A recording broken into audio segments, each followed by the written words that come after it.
අයියේ ඇයි විහිළු නෙවෙයි අනේ වැදගත් දෙයක් කතා කරන්න හදන්නේ. කියන්න.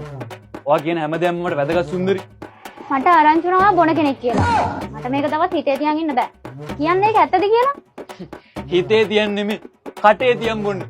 මම මොකටද ඔයාලට බොරු කියන්නේ? බොනවා. අවංකයි අකුරු කැත. මට ආරංචි වුණ හැටියට නම් ඔයා බොනවා විතරක් නෙවෙයි. සියලුම මත්ද්‍රව්‍ය භාවිතා කරනවා. දැන් නැද්ද ඉතින් ඔය පොඩ. ඔයාව නවත්තන්න අයියේ මට ආදරේ නම් යාළුවාට බොමු කියන එක ප්‍රශ්න වලට උත්තරයක් නෙවෙයි.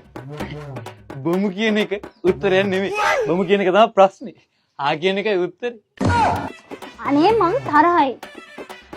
ඔයා කියන්නේ මම බොන්නේ නැතුව මොනවා කරන්නද? තේරුම් ගනින්. ඔයා අයියේ ඔය බොන සල්ලි වලින් බිත්තරයක් කන්න. ඇඟ හරි හැදේ. මොකක්? ඔයා දුමක් දාන ගාන කීයද? 150යි. බිත්තර 5ක් කෑව හැකියි. එතකොට බියර් එකක් බොන සල්ලි වලින් බිත්තර 25ක් කෑව හැකියි. ගල් බෝතලයක් බොන සල්ලි වලින් බිත්තර 145ක් කෑව හැකියි. තව මොනවද?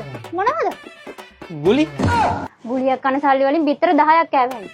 මලක් ගහන සල්ලි වලුත් බිත්තර කීයක් හරි කන්න පුළුවන් නේ. ඒ කියන්නේ මං එකෙම දිව්‍ය ලෝකේ.